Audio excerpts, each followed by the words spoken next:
Hello friends, welcome back to our channel. Friends, ఈ వీడియోలో మనం ఈరోజు అన్ని న్యూస్ పేపర్లో వచ్చినటువంటి ఇంపార్టెంట్ ఎడ్యుకేషన్ అప్డేట్స్తో పాటు చాలా ముఖ్యమైనటువంటి కరెంట్ అఫైర్స్ కూడా రావడం జరిగింది.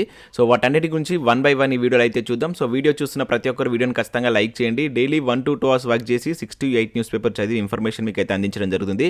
చాలా మంది వీడియోను ఫాలో అవుతున్నారు కానీ లైక్ చేయట్లేదు. ఖచ్చితంగా లైక్ చేయండి. ఈ వీడియోకి అయితే నేను 1000 లైక్స్ ఎక్స్పెక్ట్ చేస్తున్నాను. సో ఇది ఎవరికైతే యూజ్ ఉంటుందో వారికి షేర్ చేయండి అండ్ సబ్స్క్రైబ్ చేసుకొని చూడండి. రెగ్యులర్గా మీకు జాబ్ అప్డేట్స్ అంతాయి. మన ఛానల్ యొక్క టెలిగ్రామ్ గ్రూప్లో కూడా జాయిన్ కాండి.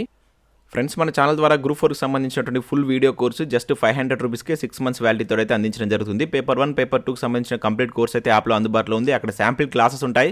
విన్న తర్వాత నచ్చితే దానికి సంబంధించిన కోర్స్ అయితే తీసుకోండి. ఇంకా కరెంట్ అఫైర్స్ పీడిఎఫ్ కూడా అందుబాటులో ఉన్నాయి. నవంబర్ మంత్కి సంబంధించినటువంటి పీడిఎఫ్ నేను అప్డేట్ చేయడం జరిగింది. ఒకసారి అయితే చూసి మీకు ఇంట్రెస్ట్ ఉంటే దాన్ని డౌన్లోడ్ చేసుకొని తీసుకోండి. అదేవిధంగా టెస్ట్ సిరీస్ కూడా ఉన్నాయి. తెలంగాణ ఉద్యమ చరిత్ర కావచ్చు, ఇండియన్ పాలిటిక్స్ సంబంధించి కావచ్చు, అదేవిధంగా తెలంగాణ చరిత్రకు సంబంధించినటువంటి టెస్ట్ సిరీస్తో పాటు ఇంకా మనకు జనరల్ స్టడీస్కి సంబంధించినటువంటి షార్ట్ హ్యాండ్ రైటింగ్ నోట్స్ కూడా మన యాప్లో అయితే అందుబాటులో ఉంది. ఒకసారి మీరు యాప్ డౌన్లోడ్ చేసుకొని వీటికి సంబంధించిన శాంపిల్ టెస్ట్లు అక్కడ ఉంటాయి. చూసిన తర్వాత నచ్చితే వాటికి సంబంధించి అయితే తీసుకోండి. ఇంకా అవి కాకుండా మీకు రాబోయేటువంటి అన్ని పోటీ పరీక్షలు యూజ్ అయ్యేటువంటి వీడియోస్ కూడా మనం చేయడం జరిగింది. సో మీరు ప్లేలిస్ట్కి వెళ్ళినట్లయితే ఇక్కడ మీకు స్క్రీన్ పైన కనబడుతున్న వీడియోస్ అయితే ఉంటాయి. ఒకసారి అయితే చెక్ చేయండి. గ్రూప్ 4కి సంబంధించినటువంటి దాదాపు అన్ని సబ్జెక్టులకు సంబంధించి చాలా ఇంపార్టెంట్ క్లాస్ అయితే చేశాం.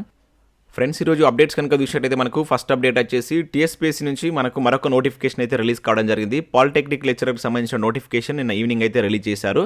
సో దీనికి సంబంధించి ఇక్కడ మీరు చూసినట్లయితే టోటల్గా మనకు 247 పోస్టులకు భర్తీకి సంబంధించి నోటిఫికేషన్ అయితే రిలీజ్ చేశారు. సో వీటికి సంబంధించి ఈ నెల 14 నుంచి నెక్స్ట్ మంత్ 4th వరకు మీరు ఆన్లైన్లో అయితే అప్లై చేసుకోవాల్సి అయితే ఉంటుంది. సో ఇక్కడ మీరు చూసినట్టయితే సబ్జెక్ట్ వైజ్గా మనకైతే వేకెన్సీస్ ఇచ్చారు. సో ఆటోమొబైల్ ఇంజనీర్ కావచ్చు, అదేవిధంగా biomedical engineering and chemical engineering. So ఈ విధంగా multi zone 1 and multi zone 2లో ఎన్ని వేకెన్సీస్ ఉన్నాయంటే డీటెయిల్స్ అయితే ఇక్కడ ఇవ్వడం జరిగింది. టోటల్గా మనకి 19 రకాల సబ్జెక్టులకు సంబంధించి 247 వేకెన్సీస్ అయితే ఫిల్ చేస్తున్నారు. సో 18 to 44 years మధ్య ఉన్నటువంటి అభ్యర్థులు అయితే అప్లై చేసుకోవచ్చు. దీనిలో మనకు లెవెల్ 1 9A ఉద్యోగాలకు సంబంధించి 56,000 స్టార్టింగ్ శాలరీ ఉంటుంది. అదేవిధంగా లెవెల్ 10 ఉద్యోగాలకు సంబంధించి 57,000 స్టార్టింగ్ శాలరీ ఉంటుందని చెప్పేసి ఇక్కడ మెన్షన్ చేయడం జరిగింది. So multi zone 1 and multi zone 2లో ఈ వేకెన్సీ అయితే ఉంటాయి. అంటే మనకు జోనల్గా వీటిని భర్తీ చేయనున్నారు. సో వీటికి సంబంధించి ఇక్కడ అదర్ క్వాలిఫికేషన్ డీటెయిల్స్ కూడా మీరు ఇక్కడైతే చూడవచ్చు.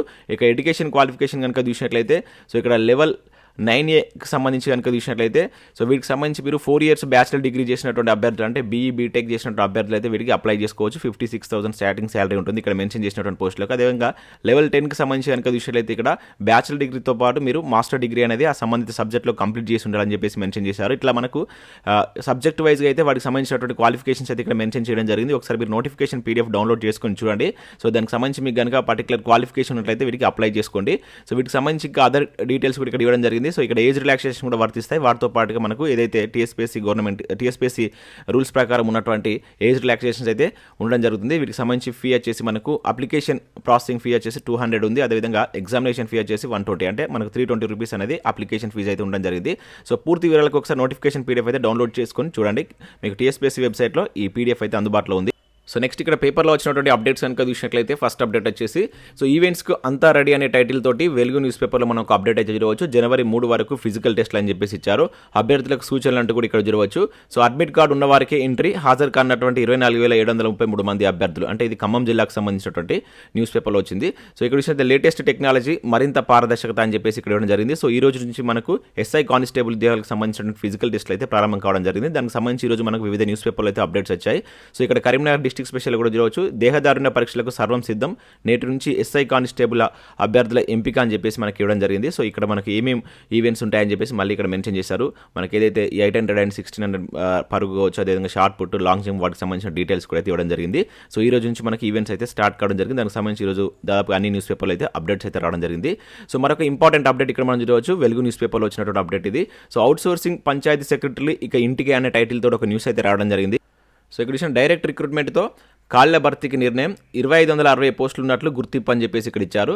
సో రాష్ట్రంలో అవుట్ సోర్సింగ్ పద్ధతిలో పనిచేస్తున్నటువంటి పంచాయతీ సెక్రటరీలను తొలగించేందుకు రాష్ట్ర సర్కార్ చర్యలు చేపట్టింది. సో ప్రస్తుతం వాళ్ళు డ్యూటీ చేస్తున్నటువంటి స్థానాలను వేకెన్సీగా చూపి త్వరలో ఆ పోస్టులను భర్తీకి నిర్ణయించింది.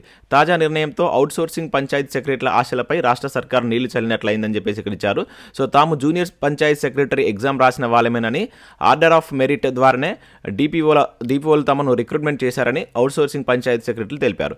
సో తమను తొలగించేందుకు తీసుకుంటున్నటువంటి చర్యలపై ఆవేదన వ్యక్తం చేస్తున్నారని చెప్పేసి ఇక్కడ ఇచ్చారు. సో రాష్ట్రంలో మనకు 9355 పంచాయతీ సెక్రటరీల భర్తీకి సంబంధించి 2018లో నోటిఫికేషన్ వచ్చింది. వాటికి సంబంధించి 2018లో ఆ నియామకాల ప్రక్రియ అయితే కంప్లీట్ చేశారు. కొందరు డ్యూటీలో చేరకపోవడంతో ఆ ఏడాదిలోనే సుమారు దాదాపుగా 1700 ఖాళీలు అయితే ఏర్పడ్డాయి. సో ఊరికో పంచాయతీ సెక్రటరీ ఉండాలనే ఉద్దేశంతో 2 ఏళ్ల క్రితం 989 మందిని అవుట్సోర్సింగ్ పద్ధతిలో రిక్రూట్ చేశారు. సో ప్రస్తుతం వీరు పనిచేస్తున్నటువంటి స్థానాలతో కలిపితే మొత్తం పంచాయతీ సెక్రటరీల పోస్టుల ఖాళీలు వచ్చేసి మనకు 2560కి చేరినట్లయితే తెలిసింది.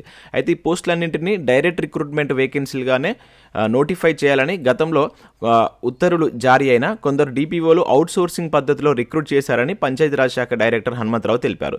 సో ఇప్పటికే జేపీఎస్ పోస్టుల ఖాళీలను ప్రభుత్వానికి రిపోర్ట్ చేశామని, సో డైరెక్ట్ రిక్రూట్మెంట్ కింద ఖాళీలను భర్తీ చేయనట్లు పేర్కొన్నారు. సో మనకు పంచాయతీ సెక్రటరీకి సంబంధించి 2560 పోస్టులు ఉన్నట్లయితే ఇక్కడ గుర్తించినట్లు. సో వీటికి సంబంధించి డైరెక్ట్ రిక్రూట్మెంట్ ద్వారానే భర్తీ చేస్తారని చెప్పేసి ఇక్కడ మనకు వెలుగు న్యూస్ పేపర్లో ఒక ఇంపార్టెంట్ అప్డేట్ అయితే మనం చూడవచ్చు. సో నెక్స్ట్ అప్డేట్ కనుక చూసినట్టయితే పల్లె దవాఖానాలో మరో 1492 పోస్టులు అంటూ నమస్తే తెలంగాణలో ఒక అప్డేట్ అయితే ఇవ్వడం జరిగింది. సో కాంట్రాక్టు పద్ధతిలో 1492 ఉద్యోగాల భర్తీకి సంబంధించి సో మనకు ఇక్కడ ఆర్థిక శాఖ అయితే ఒక ఉత్తర్వులు జారీ చేసినట్లు ఒక అప్డేట్ అయితే ఇవ్వడం జరిగింది. సో ఇవన్నీ మనకు పల్లె దవాఖానాలో అయితే భర్తీ చేస్తున్నారు. సో ఇప్పటికే మనకు ఆల్రెడీ 1569 పోస్టులకు సంబంధించినటువంటి నోటిఫికేషన్ అయితే రిలీజ్ కావడం జరిగింది. సో దానికి సంబంధించి అది కాకుండా ఇప్పుడు మళ్ళీ అవుట్సోర్సింగ్ పద్ధతిలో మరొక 1492 పోస్టులు అయితే భర్తీ చేయనట్లయితే ఇక్కడ ఒక అప్డేట్ ఇచ్చారు. సో ఇక్కడ మనకు జిల్లాల వారీగా వాటికి సంబంధించిన ఖాళీలు కూడా చూడవచ్చు. ఏ జిల్లాలో ఎన్ని వేకెన్సీస్ ఉండబోతున్నాయటువంటి డీటెయిల్స్ కూడా ఇక్కడైతే మెన్షన్ చేయడం జరిగింది. సో వీటికి సంబంధించినటువంటి అర్హతలు కనుక మీకు ఉన్నట్లయితే వీటికి అప్లై చేసుకోవచ్చు. కాకపోతే ఇంకా ఎప్పుడు నోటిఫికేషన్ అయితే ఇవ్వలేదు. దీనికి సంబంధించి ఓన్లీ ఆర్థిక శాఖ అనుమతి ఇచ్చినట్లయితే ఇక్కడ ఒక అప్డేట్ అయితే ఇవ్వడం జరిగింది. నెక్స్ట్ ఇక్కడ మనకు ఆల్రెడీ చూసాం ఎస్ఎస్సి నుంచి సిహెచ్ఎస్ఎల్ నోటిఫికేషన్ అయితే రిలీజ్ కావడం జరిగింది. సో 4500 వేకెన్సీ సంబంధించిన నోటిఫికేషన్ ఇది చాలా మంచి నోటిఫికేషన్. ప్రతి ఒక్కరు వీటికి అప్లై చేసుకున్నటువంటి ప్రయత్నం చేయండి. మీరు ఇంటర్ అర్హతతోటి వీటికైతే అప్లై చేసుకోవచ్చు. సో వీటికి సంబంధించి నేను కంప్లీట్ డీటెయిల్స్ నిన్న ఎక్స్ప్లెయిన్ చేశాను. ఒకసారి ఏమైనా కావాలనుకుంటే నిన్న వీడియో చూడండి.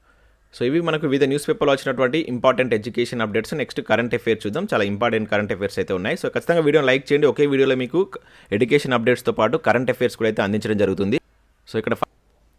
సో ఫస్ట్ కరెంట్ అఫైర్ కనుక చూసినట్టయితే మనకి ఇక్కడ అత్యంత శక్తిమంతుల్లో నిర్మలా సీతారామన్ అంటూ ఒక ఇంపార్టెంట్ కరెంట్ అఫైర్ అయితే చూడవచ్చు. మనకు ఫోర్బ్స్కు సంబంధించినటువంటి the world 100 most powerful women's వార్షిక జాబితా అయితే రిలీజ్ కావడం జరిగింది. సో దీనిలో మొత్తం మన భారతదేశం నుంచి అయితే 6గురికి అయితే చోటు దక్కింది. దానిలో మనకు నిర్మలా సీతారామన్ గారు ఫస్ట్ ప్లేస్లో అయితే ఉన్నారు.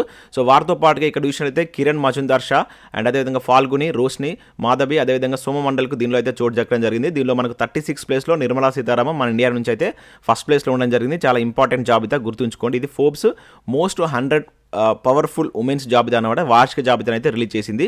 సో మనకి ఇక్కడ 36 స్థానంలో నిలిచినటువంటి నిర్మలా సీతారామన్ మన ఇండియా నుంచి అయితే ఫస్ట్ ప్లేస్లో ఉన్నారు. తర్వాత 53 రోష్ని నాడర్ గారు సెకండ్ ప్లేస్లో మన ఇండియా నుంచి కనుక చూసినట్లయితే. తర్వాత 54 వచ్చేసి మాధవి గారు, అదేవిధంగా 67 కనుక చూసినట్లయితే సోమమండల్ అండ్ 72 కనుక చూసినట్లయితే మజుందర్ షా అని చెప్పేసి అండ్ 89 ఫాల్గుని నాయర్ అయితే ఉండడం జరిగింది. సో వీటిని గుర్తుంచుకోండి. డైరెక్ట్గా బిట్ అడగడానికి ఛాన్స్ ఉంటుంది. ఫోర్బ్స్ జాబితాకు సంబంధించి మనకు ప్రీవియస్లో చాలాసార్లు అయితే బిట్స్ అడిగారు.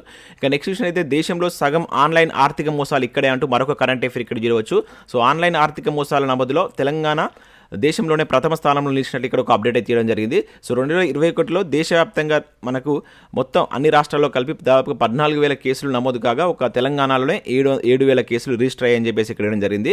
సో వీటికి సంబంధించి కేంద్ర ఐటీ ఎలక్ట్రానిక్ శాఖ సహాయ మంత్రి రాజీవ్ చంద్రశేఖర్ బుధవారం లోక్సభలో ఒక ప్రశ్నకు సమాధానంగా ఈ విషయాన్ని తెలిపినట్లుగా మనమైతే గుర్తుంచుకోవాల్సి ఉంటుంది. సో ఇటువంటి వాటిపై కూడా మన క్వశ్చన్స్ అడుగుతారు డైరెక్ట్గా కనుక. సో తెలంగాణకు సంబంధించిన అంశాలు ఏమున్నా కూడా మనం కరెంట్ అఫైర్స్ క్రమంలో గుర్తుంచుకోవాల్సి అయితే ఉంటుంది. సో నెక్స్ట్ విషయం అయితే ఇక్కడ మీరాబాయికి రజతం అంటే ఇక్కడ చూడవచ్చు. సో ప్రపంచ వెయిట్ లిఫ్టింగ్ ఛాంపియన్షిప్ అని చెప్పేసి ఇక్కడ ఇచ్చారు. సో చాలా ఇంపార్టెంట్. ఇది ఎక్కడ జరుగుతుంది అనేది గుర్తుంచుకోండి. సో మనకి ఇది కొలంబియాలో జరుగుతుంది. సో దీనిలో మనకు మన వెయిట్ లిఫ్టర్ భారతదేశానికి సంబంధించిన వెయిట్ లిఫ్టర్కు మీరాబాయి చాన్కు రజత పథకం అయితే రావడం జరిగింది. సో అంతకుముందు కూడా మనకు టోక్యో ఒలింపిక్స్లో కూడా రజత పథకం గెలిచినటువంటి పర్సన్ ఈమె. ఇప్పటికీ మనకు వార్తల్లో కరెంట్ అఫైర్స్ విభాగంలో చూస్తూ ఉంటాం, స్పోర్ట్స్ విభాగం నుంచి. చాలా ఇంపార్టెంట్, గుర్తుంచుకోండి. సో ఇక్కడ ఈ ట్రోఫీ ఎక్కడ జరుగుతుందనేది ఇంపార్టెంట్.